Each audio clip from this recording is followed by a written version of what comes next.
Tonight on a very special episode of One More Match. Hello, breeders, old breeders, new breeders, all breeders. I feel like I've aged a fucking day and a half watching this pay-per-view, as we're covering WWE No Mercy 2006. I believe it's like October 8th, 6th, something like that. October 8th, 2006. And we are in Raleigh, North Carolina, in the RBC Center. It's a SmackDown exclusive pay-per-view, and it definitely feels like it. The way I describe this show is there's a very strong hour. The first hour's pretty interesting. Then you get to the Taker match, and it's like, okay. And then you get some weird finishes, and you're like, okay, Chavo and Ray have a decent enough match. And then it just dies a death, really, honestly. Like, you know, Chris Benoit Regal was only 11 minutes. To me, it felt like it was about 23. This show just dragged on like a motherfucker. And that's honestly my biggest problem. It's just the Benoit Regal match, we'll get to it, obviously. It depends on what genre of wrestling you like. Like, I kind of loved it because it's kind of like a technical match. Even though in the match, Benoit just fucking just straight headbutt Regal. Like, he doesn't even sugarcoat it, he just fucking belts him right in the head. That depends on what you like. And the main event will obviously get to it. And there's some segments that haven't aged well. And we'll get to them as well. And by segments, I only mean two of them. Well, one of them. But how have you been, mate? Yeah, it's alright. As said before, it's a rough one. It's been fun, you know. At least if there's one thing that's been fun, is obviously the ECW we previously covered was a really good episode of the show. But it's just these fucking pay-per-views. Like, you know, we keep saying that at the end of the year when we finish up 2006, we'll go through and cover some of the other pay-per-views. But fuck me, does it sound miserable with how terrible these, like, exclusive shows have been. Like, fuck. I mean, it's only 6 pay-per-views, so it's not that bad. Plus Saturday night's main event, which, yeah, it might be bad, but at least the No Way Out has a great main event because it's Angle, Taker. I know the rest of the show might stink. The Royal Rumble is an all-right event from what I remember. Saturday night's main event has an awesome Shawn Michaels Shane McMahon match, which I'm looking forward to. And WrestleMania has Triple H and John Cena. And we also have to do New Year's resolutions, so there's 7 actually. So get excited for Carlito in the Elimination Chamber. Whoa. Yeah, it's just yeah, it's one of those things where it's alright, but fundamentally, like, we're getting through it and it's okay, but it's definitely grating. Like, as much as ECW's like, oh, you know, love this fucking period. It's watching SmackDown in this time period. Like, have we even covered many Raw exclusive pay-per-views just yet? There was one in June that we covered. There was a SmackDown one in July. Did we do Vengeance? We did Vengeance. Actually, if I might mind saying this, I can just look on my phone. Yeah. Hold on, just give me 1 second. So for context, we have where is it? No, that's Peak and Forex episodes. We're no longer doing that. That shit's cancelled. We did One Night Stand, 2006. Okay. Vengeance, which I believe was Raw. Saturday night's main event. Yeah. And the Great American Bash, which was obviously SmackDown. SummerSlam, which was obviously a brand, 3 brands. Unforgiven, which was Raw, which was pretty good. Oh, Jesus. And this one, No Mercy. 2006 with fucking fake Kane versus real Kane. Yep. Nah, I lie. And all these Unforgiven. fucking shows are hot garbage. except for Unforgiven, which was pretty good. To me, at least. One thing that defeats me is I don't know how the fuck the first 2 episodes reviewing the One Night Stands ended up being like fucking. I don't know how those ended up being like 2. Like, the first one we did was 2.5 hours. I don't know how. How? I mean, the first One Night Stand is all right. Yeah, I guess there is a lot more interesting stuff. I just don't know how we managed to fucking Did I take some notes or some shit? Like, how the fuck did we ever make it that long? It's because it was the first time doing it. Like, I was wrestling. But again, it's just the problem is Raw has like Edge. I know Edge wasn't really a star, but they have like Edge, John Cena. Come on. Edge, John Cena, Triple H, Shawn Michaels, Vince McMahon. I know people will laugh at that, but Vince was a star, let's be honest. Shane is kind of there. And it's like, what's SmackDown have? Benoit, Chavo Guerrero, Undertaker, William Regal, Booker T, Batista. Finley. Finley. You know, Raw is a floating ship. SmackDown is a sinking ship. Like, let's just put it like Raw literally fucked a cannonball right at SmackDown, and it's like, guys, we need help winning. The ECW is just sat in the corner like no one cares about it. And we're the only cunts who do. Yeah, not a fan personally. Like earlier in the year, I was like a couple of months ago, I was like, oh yeah, this will be great. You know, we'll review all the shows of the year. Now I'm looking back at it like, I'm hoping they pick up because it's just the brand exclusive pay-per-views. It's just you don't have the like. How can I say it? You don't have the roster. Like if you're doing this today, brand exclusive pay-per-view, sure you have the roster, but I much prefer when it's just Raw, SmackDown together to do pay-per-views. You might get Heidenreich interacting with Snitsky and Mike Knox. I don't mind that. But if you're literally doing it's SmackDown No Mercy, who's your top star? Batista. I'm sure it'd be more fun if we were watching like the shows at the time. Like obviously, but we're not committing to watching fucking SmackDown and Raw of 06. Like we're covering ECW. That's just about enough. Like that's about as much as I could take. You know, if this was our main project, maybe, but fucking it's not, so I'm not fucking committing that time to do it. We got other important shit to do. But I guess enough with the rambling. I've been alright. It's time to get into the show. Are you excited for No Mercy? Let us know down below as we enter. What's the arena? The RBC Center. We enter the RBCC Center. Are you ready? Oh, it's now been. Oh no, it's now the PNC Arena. They changed it. Are you ready to enter the PNC Arena, lads? Let's get ready to rumble. Yeah, I mean, the dark match is Jimmy Wang Yang defeating Sylvain. Obviously, the old Frenchie, I think. Like Sylvain Grenier. That bastard. No, he's Canadian. Oh, yes, he's French-Canadian. Ah, well. Ah, well. Yeah, if that's the quality of your dark matches, like... oh. But the first match, it's the cruiserweight match to kick it off.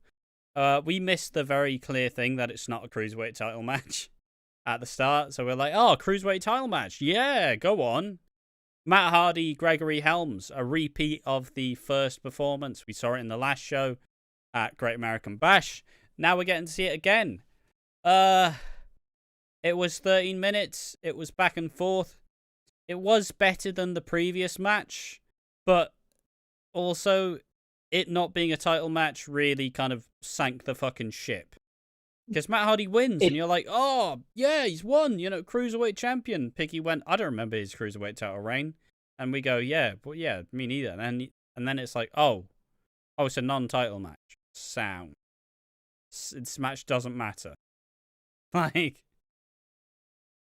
I get it's a blow-off feud, but you could just put the belt on Matt Hardy for a few weeks. Like, have him win the match, yeah, and but then I guess they're carrying on with the angle that Gregory Helms is the longest reigning champion in WWE. But he's not a strong champion, though, is he? He's just held it long. It's mate. I'm just saying that he's the longest champion in WWE. It's like when people are like, Roman Reigns the longest WWE champion in history, and I go, Volta, NXT UK champion. Like, you can't really compare. One's on the main roster, the other one is the brand no one cares about. So it's like, do we really classify him as a long reigning champion when his literal opponent was just Matt Hardy, fucking Shannon Moore. Like, you know, Yeah. Huh. That's funny. Fucking hell. Some external news, nothing to do with this show. But yeah, it went 13 minutes. It ended with a twist of fate. Decent match, had a bit more heat than it had before, but like I said, it's like no one really cares. Whose favorite wrestler is Gregory Helms? Like, you know, everyone prefers the Hurricane or Sugar Shane Helms. no one cares about that one. You mean you But don't yeah, like the? I suppose the I next had my match. thought. Oh, you have I was just going thoughts to get on my it? I thought. don't. I was just going to say I kind of enjoyed this match. This match was a great arc in the show, to me at least. And then you realise, wait, it's a non-title match, so it's not important. It's a blood feud. Surely, if it's a blood feud, the title should be on the line. Like who okay, I know this is going to contradict what I say later on. But Undertaker's challenging Mr. Pending, not for the United States title, just for a normal match.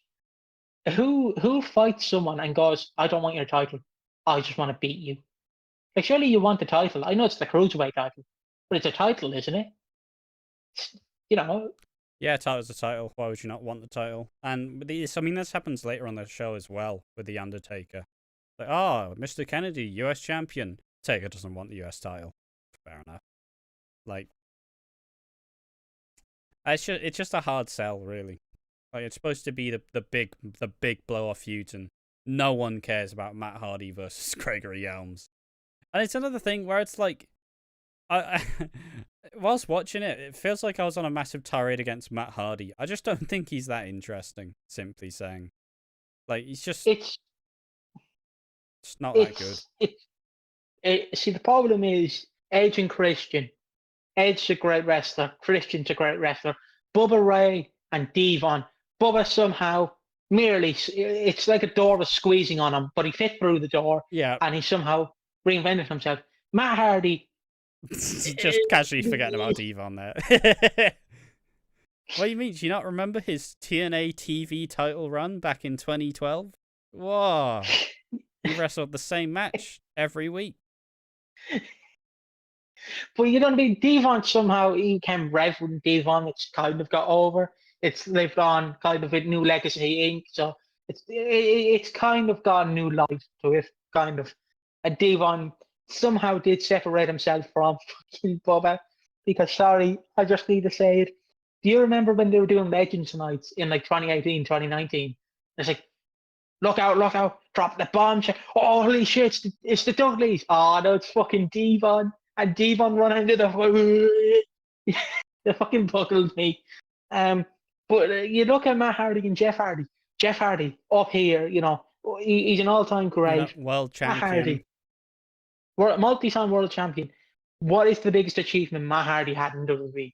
He won the WWE ECW title. Yeah. It's just and he's just not very good. He's just really not good. And just, I don't mean to rag on him. I love Matt Hardy. I think he's one of my favorite like underrated wrestlers. Even though I can't name you any good Matt Hardy match. Like Gregory Helms on this tape for you, why not? But the only good thing Matt Hardy had to shine was that match against Jeff Hardy at WrestleMania 25. But the problem is, it's like you're getting prepared for the match, and then someone comes and handicaps you. They hit you in the back of the leg with a baseball bat. That's literally what I felt like.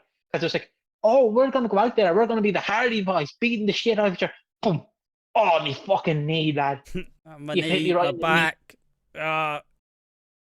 Like, because okay, I know people are going to go the ultimate deletion, the deletion matches. But you can't name me a good Matt Hardy versus Jeff Hardy match. You can name me a good Edge versus Christian / Adam Copeland.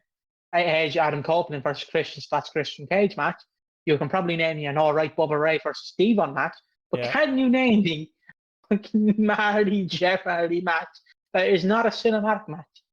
That is not cinematic. That's just one-on-one. You're probably going to go the Invasion 2001 or some 2001 pay-per-view.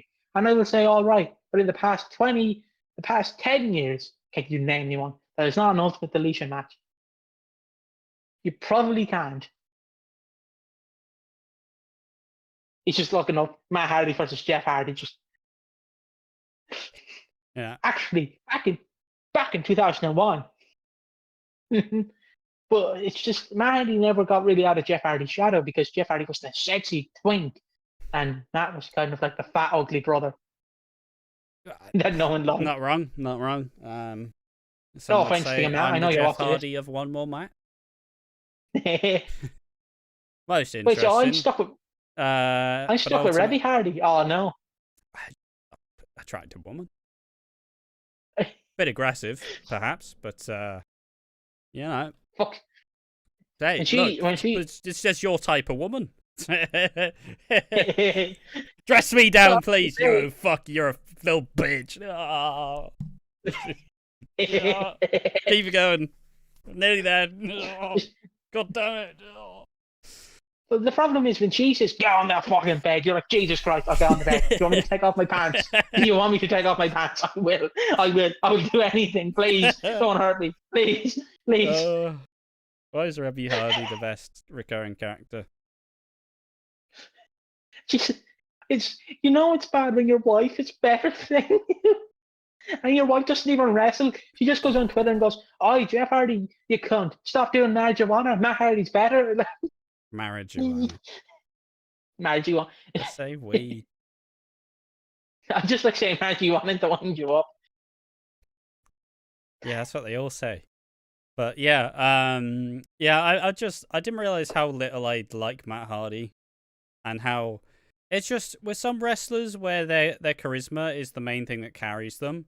It's just, I feel like with some wrestlers they just have this somewhat forced charisma that doesn't really suit them. It's my constant fucking hate for Seth Rollins, where it's like he's okay, but they're telling me he's fucking Ben and Jerry's, but he's really just fucking vanilla. Like, stop trying to act like you're fucking Ben and Jerry's. You're not. You're just not that good. All right, I know you're trying, but they're like, oh, but we have, there's Brownie in here, and it's like, yeah, but who the yeah, but that's not him. That's not stop trying to force it on him. Just fucking make him do something else that works better. And that's kind of like Matt Hardy, where it's like, oh yes, I am broken. Ah, yes. Oh, fuck off. It's over. Like, it's over. Stop it. Just retire, mate, please. Do you think he'll have the Jericho heat to him in about 5 years? It just depends what he does, because he's I mean, I say that he's built a reputation for himself that he's been rebuilding constantly, and but I don't know. It's just, I think a lot of the goodwill is gone. He's kind of proven that he's just not that interesting a character anymore. And then you listen to his podcast, and we are a long way from the. We are a far way out from. What am I trying to say? Well, it's been a long time since the final deletion. Essentially. Yeah. That's my angle. It's like, to me, if I could choose between Matt Hardy retiring or continue on for 10 years and then slowly lose his reputation, I would prefer him to retire. Yeah, sorry, I'm distracted. I'll be with Sorry, you. I just thought someone was going into my room. It's all good. But yeah, let's just move on there. That's enough shitting on fucking Matt Hardy. Well, Rebby Hardy, my DMs are open. But yeah, next up we have the tag team match. We have Paul London and Brian Kendrick versus Casey James and Idol Stevens. I noticed that's Damien Sandow right there. Damien Sandow. Fucking 10 years, 9 years before he actually, reappeared. Money in the Bank winner. And the biggest achievement, the inaugural Impact Grand Champion. What? But yeah, I mean, at this time, he was in OVW, then got released, then returned to FCW for 2 years, went on the SmackDown, had his run, and then he's now in NWA as a manager, pretty much. Ash, do you not remember his legendary run in WCPW? No, I do not. No one does. But yeah, so it's Idol Stevens. Obviously, Ashley Massaro is with Paul Lundgren and Brian Kendrick, and Michelle McCool is with Casey James and Idol Stevens. Biggie asked me a very serious question. When is Michelle McCool a dominatrix? And I went, "Get your mind out of the gutter. That's Rebby Hardy, for fuck's sake." No, that's obviously said no. She's a fucking teacher, for fuck's sake. I was confusing her for that's with the whole the Basham point. brothers. Was it the Basham brothers? You had that weird like lady who What, was like with Linda Miles called Shaniqua. Yeah, was that the Basham brothers? Yes, I could be wrong. That was the Basham brothers. Well. It's just the fucking, like, lads, come on. Don't fucking... It's just, like, why are you calling Linda Miles Shaniqua, please? Please. But this match is pretty good back and forth. I have no idea who Casey James is. I don't know what his like other gimmicks is, if that makes sense. And like I don't know, was he popular with a certain gimmick, like how Idol Stevens was Damien Sandow and now Aaron Stevens.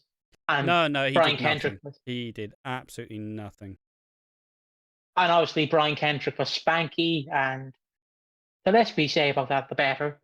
And I feel like Paul London was better on the indies, but that's just me. Because I'm just thinking of the pod people fucking promo with Brian Danielson. But this match is just a back. No recollection. It was back and forth. It was fast paced. It's the cruiserweight type match after the cruiserweight type match. And it went 9 minutes. It was a decent back and forth. It had a nice finish. It had the sliced bread from Brian Kendrick into him essentially doing like the poetry of motion, but Paul London did a fucking shooting star press off his back. Which decent finish. And they retained the WWE Tag Team Championship. Like, it was a cool one. Decent enough match. But, yeah. But next up, we have my childhood favourite theme. I'm coming! I know all the words. Wasn't it the William Regal segment? Oh, yeah, go into it, mate. You do it. You go into it. I don't even want to fucking... Right, so William Regal is backstage looking for Finlay. They say that Finlay's drinking Guinness because obviously, since he's Northern Irish, he's not doing car bombs, obviously. He's fucking drinking Guinness. Bug off. And then, I don't know whether it's implied this guy's trans or a cross-dresser. Or just weird. He's just a cross-dresser. He's a cross-dresser, right? So he sees this man in a dress. I've no idea who the wrestler is. I wasn't paying attention. And he's doing fucking, what's it called? What's it fucking called? Skip the rope. Skip the rope. And basically William Regal's like, oh, let me have a shot. And he does it. And the man lifts up his skirt. Fucking the size of his Johnny, like, Jesus fucking Christ. You can see everything in his Johnny. And he has a massive cock. And like he's basically doing that. Yeah. And then Regal knows his cock and then hands him back to Skip and rope. And the guy's like, what's wrong? You know, I'm just a normal guy. And it's obviously WWE going, he's cross-dresser. Well, not WWE, but we all know it's one man. And then Regal walks into some catering food. He gets mustard and red sauce or ketchup and like curry all over him, all over his suit. And he's just doused in it. And he's like doing the fun, you know, the spot everyone does, like when they get sprayed with beer or they like milk. Fucking, they do the like Homer Simpson, like spinning around in a fucking circle. And then we get, I'm coming.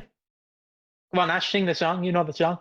1, 2, you hit the clock ticking. Tick tock, you're about to stop living. Tick tock. You want to remember me, but they don't have the memory. I'm coming. Nobody to stop me, nobody to hold me. I'm on call. I'm coming. Here to do my thing, like never gonna change. Like never gonna change. Like Tropicana. I got the juice off the leash. I let the tongue loose. I'm the one like Neo, cocky like Tio. Nobody swell. I'm chuping the freak dough. This is illegal. My flow is legal. I'll never be a sequel. I'm coming. There we are. That's roughly there. I listened to that song way too much. Is it on Spotify? I'd imagine so. It's a banger. It is a fucking banger, lads. I know MVP hates his theme, which hated that theme, I believe. So I'm like, that's sad. Because it's sad to me when all the shit. Well, MVP's not shit. When all the bad wrestlers have great themes and they hate them. Like Maven hates his theme. MVP hates his theme. I'm like, come on. Behind the Stars. Is it Behind the Stars? I believe that's what it's called. What? Or Memory. Mavens. It's called Memory or Behind the Stars. I forget which one's the unreleased one. I don't know. It's called Tattoo. Oh, it's from Tattoo. I don't know. And that Maven's theme. Or if we get to cover Maven, you know that theme's just going to be played along. Just fuck it. Do you want to give a rendition of Maven's theme? I've kind of mixed up two of them together. But yeah, I got nothing right now. I haven't listened to it in a decent time. Oh fuck! We need you to listen to it so you could sing the song. But MVP comes out, and who's the jobber that comes out to fight him?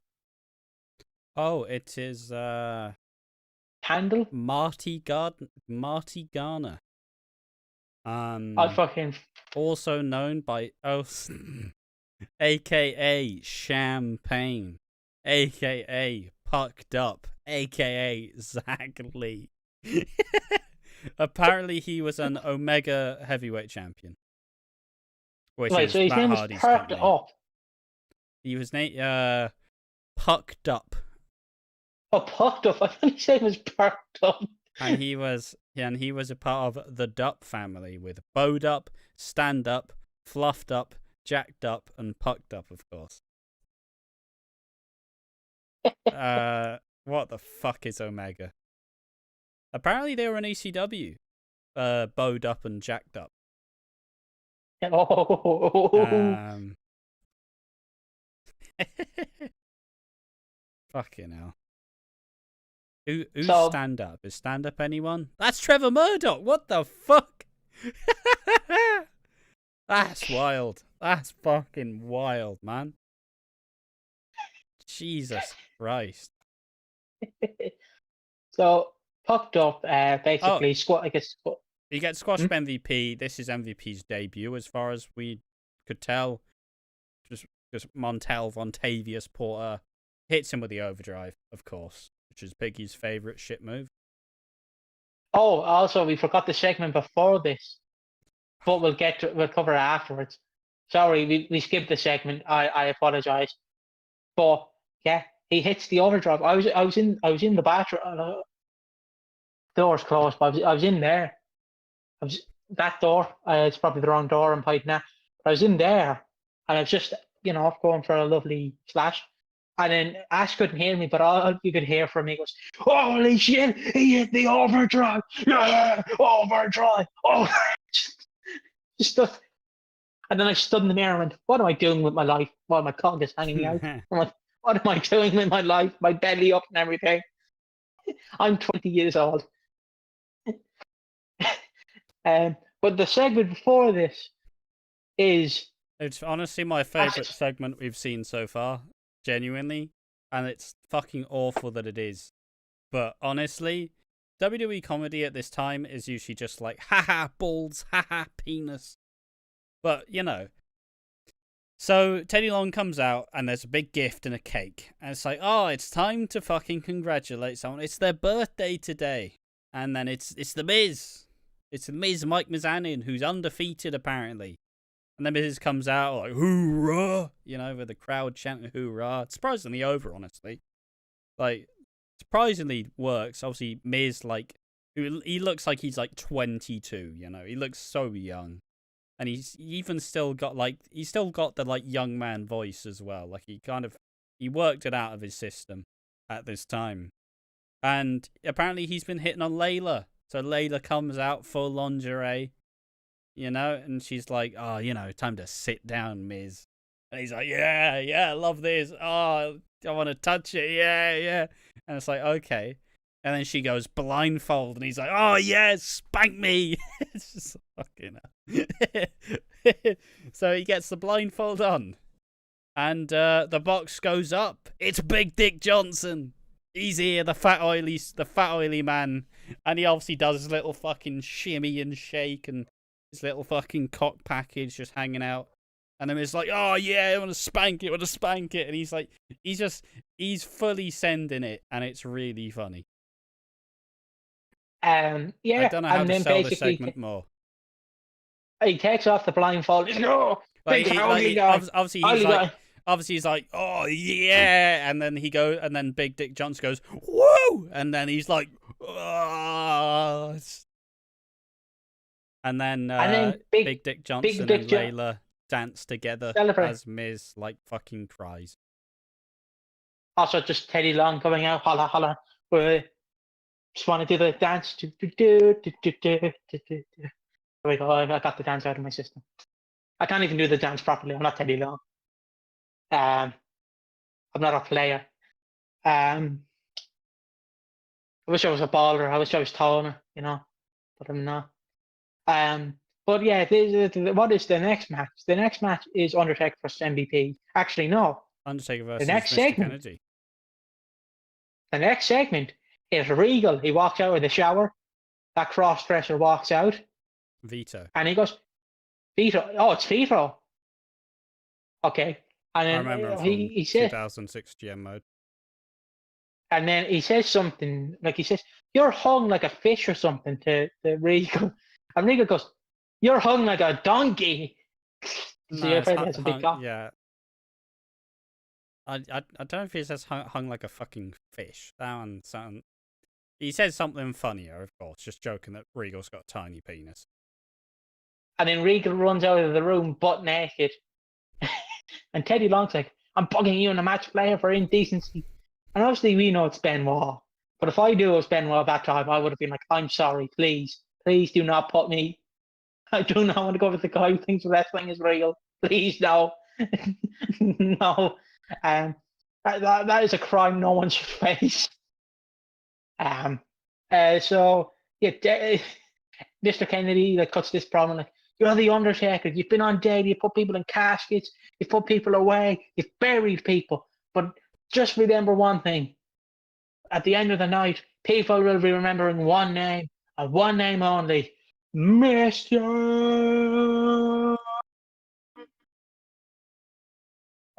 Kennedy." Kennedy. And then he comes out, obviously, he does the whole, "Today I weigh in at," shut up people, I'm trying to do my promo. "Today I weigh in at 270 pounds from Green Bay, Wisconsin. I am Mr. Mr. Kennedy. Kennedy." And then obviously the Undertaker comes out. You all know what he does. Walks slowly to the ring, like the Undertaker does, and gets to the ring, and he basically, of course, just rises up, and then this match happens. And I ask us, was Undertaker ever US champion? And no, he's a Triple Crown champion, but he's not a Grand Slam champion. Because, like I said, it'll be weird for unless he's Biker Taker, it would be weird for the Undertaker, the dead man, to have a championship that's in the United States. Yeah, I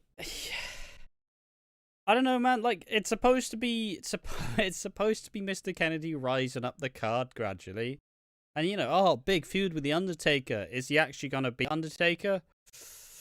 I mean, he did get a 20-minute match, but he loses by DQ, or he wins by DQ rather, as Taker just grabs the US title and just smashes him in the face with it and attacks him after the bell.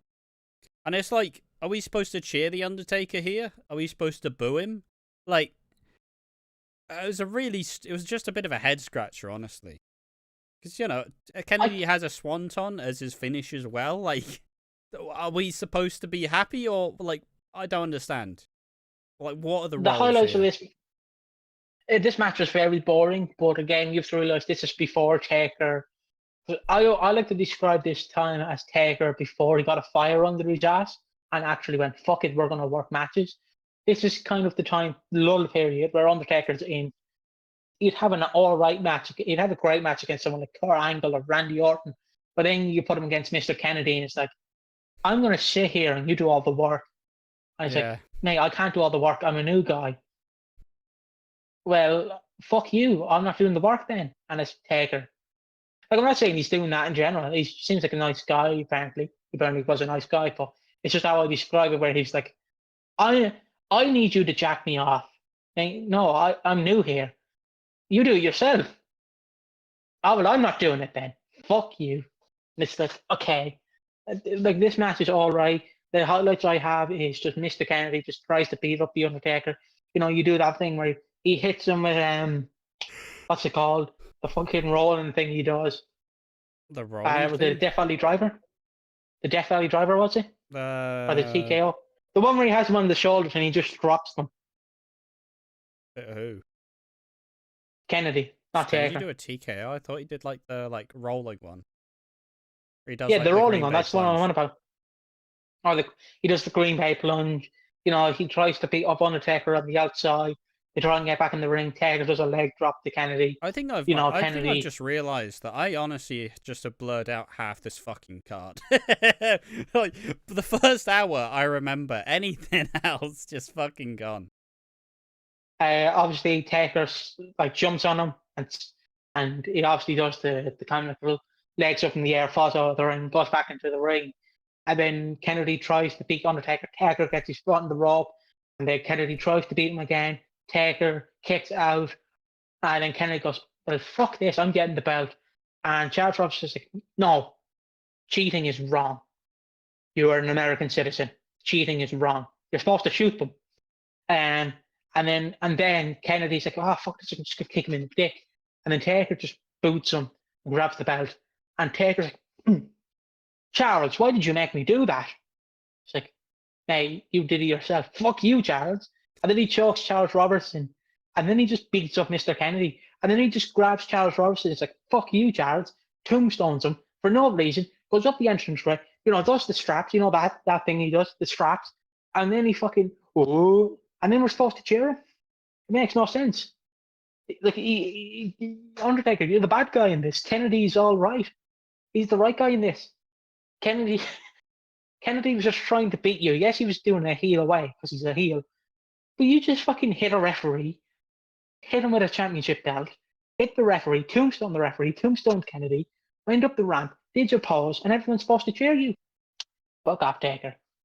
And then he probably went to the locker room buying whiskey or Jack Daniels because he's the Undertaker.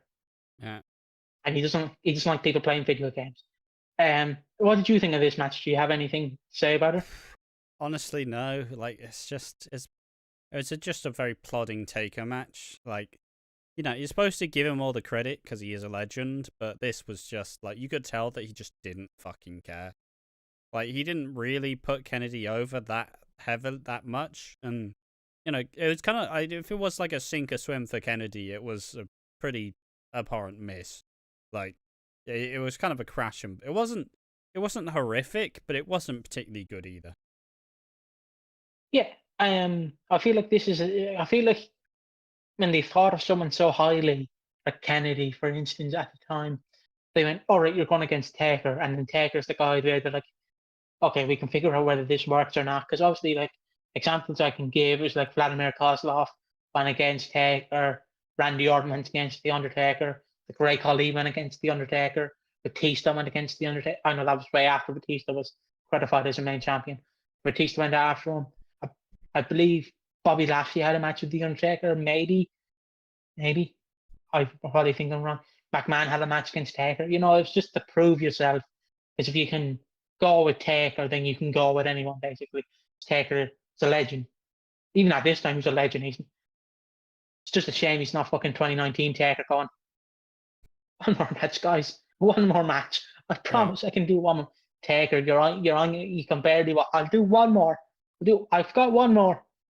But yeah, it's just a proving ground. If you can, like, go with Taker, then you could probably you're in safe hands. And I feel like that's where Kennedy failed. But it's not Kennedy's fault. I feel like, again, it's like when you're having sex, but you don't want to do any of the work. You want the girl to do all the work. So you're just like, you do all the work. I don't want to do all the work, and then I don't want to have sex. It's like this is how I feel about Kenny. It's like I want you to work, Taker. I don't want to work. All right, fuck you then. I've nothing to do. You know, I don't want to do any of the work. You do the work. No, I'll go doing the work. I just wasn't expecting you to put the bust out a sex analogy on the podcast. Yeah, no, sure. Yeah, it was just neither was really.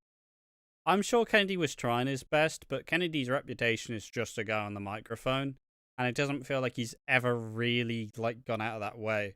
Like it feels like all the matches you look forward to with Kennedy were when the storyline was good, and it's perfectly reasonable at this time period because you know a lot of the workers at the time aren't the best fucking wrestlers. Like you know Batista's like fucking main eventer at this point. He's not great, you know, but it's just I think you can clearly tell when the office are behind you and it's kind of like, all right, Kennedy, try your best. If it goes well, we'll do further. But it's kind of like I think it was a sink or swim, and he kind of just shitly dog paddled.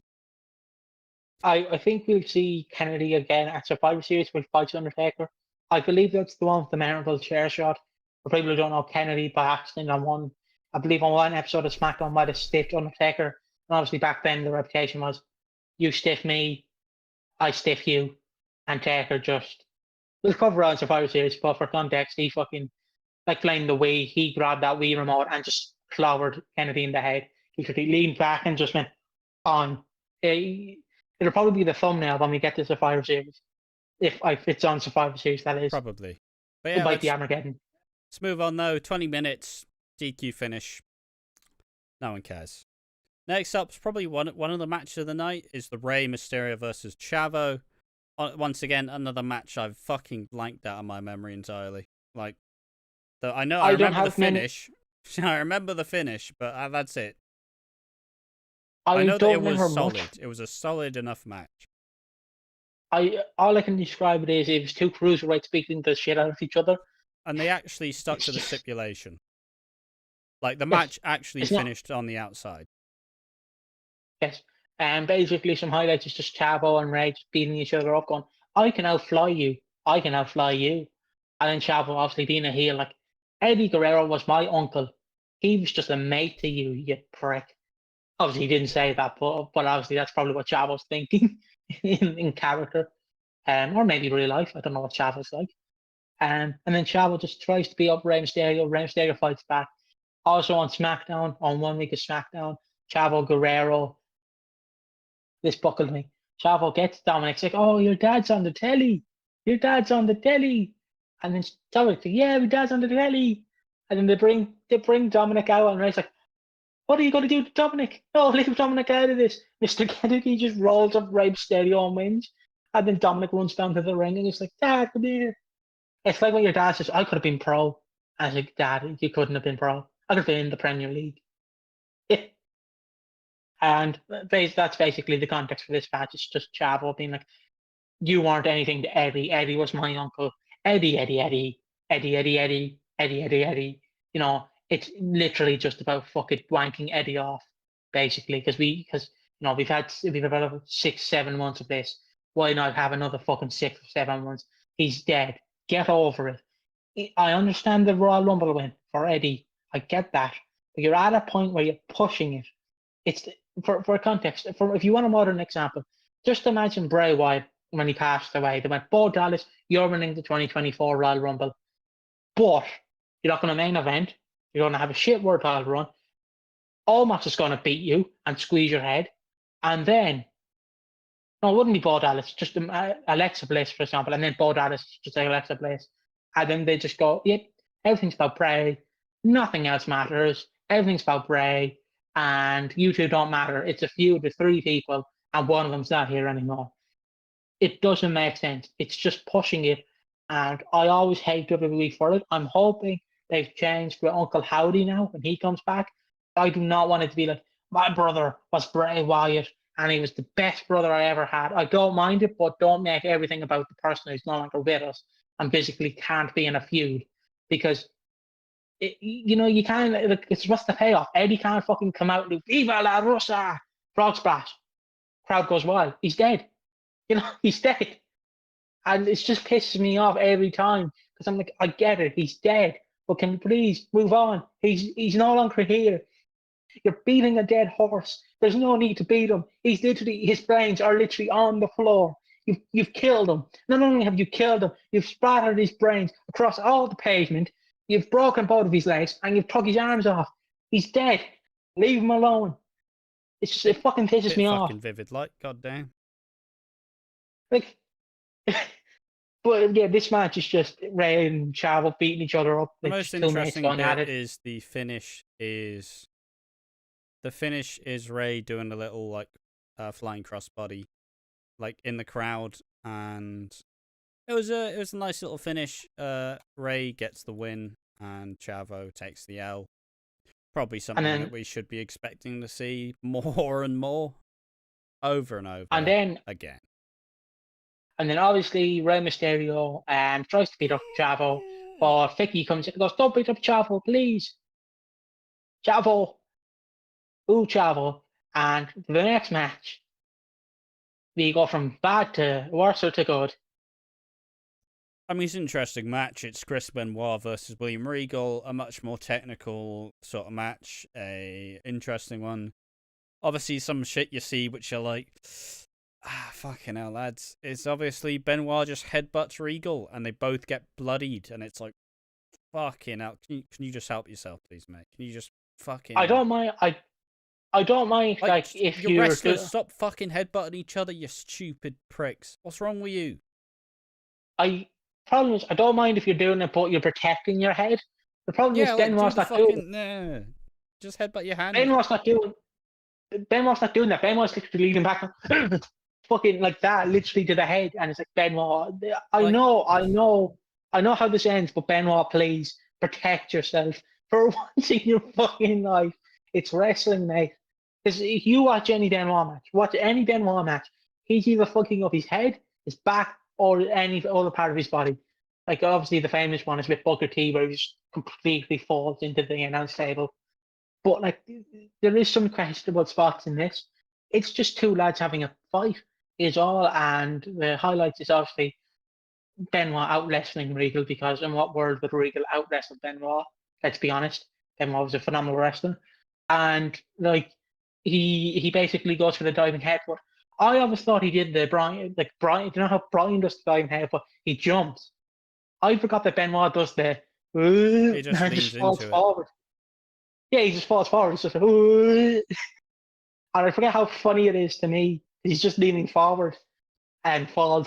And again, I cried a little because I was like, "Fuck me!" He's just really landing on his head. Like, no one just got Benoit, please stop. And he just wins the match. It was a nothing match. I can't really talk about it because it's absolutely nothing. Unless you want me to sit here and go, he's innocent. Like, I literally can't go fucking. I can't say anything about this match. It was a nothing match. All I could say is protect your fucking head, Benoit. Protect it. Yeah, just stop being a fucking idiot, man. But yeah, it was. It's probably seen as one of the matches that was actually pretty good. It was a nice little technical affair. It's nice. Like, Regal's always good fun to see in the ring. Underrated as fuck. Always be a hipster about Regal. Always loved him. And yeah, like, it was good. Obviously Benoit wins, and then the most interesting bit, I kind of sadly saying, was the post match where Booker T's just berating. He's just berating Regal, and then Regal says, like, "Look, mate, I've had a fucking shit day. I'm not dealing with this shit," and then just gives him a righteous smack across the face, and it's like, yes, fucking beautiful. Fucking crowd popped Steve as well. and Regal versus. I said the crowd popped as well. Fucking Steve and Regal versus Booker T in 2006. Feed families about. It'll feed families. And it'll only be on SmackDown for about 2 minutes before Queen Charnel runs in, hits William Regal with the scepter, and then Booker T wins. Because we all know that's 2006 SmackDown. But it's time. It's time for your main event. It's time for Bobby Lashley, I'll be a son of a bitch, versus Finley, versus he walks for miles inside a pit of danger, a place where no one follows him except for Drax the Destroyer. It's Batista. And finally, King Booker. Nice hype package for it. Yeah, this match is shit. This match is basically like two singles matches at all times. It's like, oh, and Booker T and Finley are facing, and Batista and Finley are facing. Oh, but Bobby Lashley and Booker are outside the ring, so it's basically a singles match till we remember that other person's there. Just come on, man. It just wasn't good. It just wasn't interesting. And I think it's also like, yeah, sure, people look at the Booker T run as like a fairly, but between this and the JBL run where they're pushing guys who may not fucking, may not have been pushed otherwise if they were on Raw, for example, and people look back at it somewhat fondly, but I mean, it's just the quality's just not there, is it? That's my problem with it. The quality's not there at all. It's how I describe it, like for a more modern fan, is like if you give the belt to Jey Uso and then you have nothing for him. So it's just like, go out there and do that. Do that, Jey. Do that. And it's like, mate, I can wrestle. Ah, yeah. But your cousin's Roman Reigns. Don't forget to mention Roman. It's like, I can be more than a comedy man. Or like when Daniel Bryan was World Heavyweight Champion and they just made everything about AJ Lee. And it's like, okay. And then like Sheamus beat him in 28 seconds. Like it's pointless because you want to root for Booker T, you want to support him, but you know the end goal is going to be the belts going back to Batista, even if you didn't know at this time. Yeah. Obviously, we're watching with 2024 hindsight, but you know the end goal is going to be he's losing the belt. There is no we're building you up. You're going to be a star. You're going to you're going to kiss babies and fucking throw chairs out windows. Like, he's absolutely doing nothing like that. He's there. They want to push him is the problem, but they can't push him because they're scared to push him. If they push him, he might fall off the cliff. But if they don't push him, the cliff might break. So it's just a kind of, what will we do? We'll just leave him there. We won't save him and we won't drop him. And it's like, yeah, but you could, do something else with him. But his literal match is just, I'm King Booker. I win, lol. Slow, plodding, generic heel. The one thing that always kind of messes with me is, I mean, I still remember, because obviously Booker is a fucking podcast and he talks about stuff. Still funny that he was talking about the seen as racist fucking promo with Triple H and him getting buried, where it's like, you people should never be where I am with your nappy hair, and it's like, fucking hell.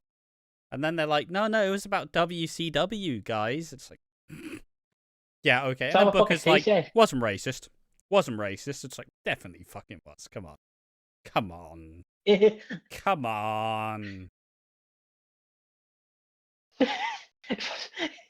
Like, Booker T is a black man who is an ex-convict. Like, maybe don't fucking say that to him. Like, you can say it if he didn't shit on his appearance and make some very strange fucking takes. But he did. So, just grow up. Fucking grow up. What's wrong with you? They don't like to remember that Triple H was a racist for a time period. I mean, he was never. It's just so funny when you listen to all the old lads who are like, yeah, guys, we weren't racist back then. So what? I said, what's up, my brother? And awkwardly patted him on the back and then told him to grab my bag. We weren't racist. We were just participating in the time and the storyline. It's like, okay, we're not homophobic. We did some questionable things, sure, but we weren't homophobic. There was always a nice delight to it. We weren't being homophobic. It's like, okay, mate. I just love it where you obviously know something is wrong, but the wrestlers or the company won't admit it. They're like, yeah, we always knew Daniel Bryan was going to main event WrestleMania. DJ lads. Yeah, it's just the Vince stuff, but yeah, ultimately the match was it was unforgettable. I'm pretty sure Batista does the real damage, and then Booker T just pins Finley or some shit. Yeah. And that's the show. Yeah, that's the show. Like I said, I don't know. These shows still being 2.5 hours, but it feels like 4. Like, I've had enough, man. Fuck these shows. And I say that, we're gonna have to fucking watch December to Dismember soon. But fuck these shows, honestly. The quality's just not there. There's no reason to do these fucking separate brand shows. Like, you're not selling out arenas doing them. You're not performing these really well-rounded shows. And, like, you know, perhaps I'm even a bit less, you know, I take the angle of, like, you know, storylines over matches, and I still somewhat agree with that. But seeing 2006 WWE, where it is just storyline with garbage matches that you don't care about, like, oh, it's rough. It's rough. It's a coin toss that you can't really win, because if you like great wrestling and don't care about storylines, this is not for you. But if you also like storylines but don't care about matches, this is also not for you, because the storylines can't intrigue you, because it's literally just, I'm Booker T, while I'm Bob, and I don't like you, Booker T. I think the fans rule. I think the fans are great. I think you suck. Shucky ducky quack quack. And it's like, okay, what are you going to do? Well, I'm going to do a headlock. I'm going to do a takedown. I'm going to do an arm drag. I'm going to do an axe handle off the top rope. And then I'm going to do the whoop, whoop, whoop, whoop. And it's like, okay, what's your finish? What's your finish? Nothing. Yeah. And it's like, okay. And the only great guy on SmackDown at this time is Batista and Undertaker. And maybe Benoit. Yeah, but he's not even in those positions anymore, is he? Like, he's obviously No, he's clearly not. fallen down the card. Yeah. And it's like, oh yes, you are now the United States champion, pretty much. That's it. That's what you got. So, like, even the stars they have, they're not using them. And it's just, yeah, like, the first hour, great fun. You know, the Big Dick Johnson segment, great fun. Probably the funniest WWE's been in this time period. But fuck me, is the rest of it dog rough. And, you know, it's even a surprise when I'm even somewhat quiet reviewing these shows. That just shows how fucking just blanked out of my mind this whole card was. Went 2.5 hours, as said before, felt like 4, and that's probably my, like, most begrudging, the most begrudged statement about this entire thing. Like, it was okay. I'm fucking sick of these exclusive pay-per-views. Please make them stop. Please. And it's like, oh, but don't worry. It's only till... it's only till the next Mania. It's like, oh, fucking hell. That's still like 9 months of shit pay-per-views. There anything else to add to this? No, I've nothing to add to this. I guess just watch this at your own risk. If you like the Ruthless Aggression, then right, you can go back and watch this and tell us that we're wrong. We'll gladly admit we're wrong. And again, all I can say is thank you for watching. And I guess just remember, don't forget to breed your wife.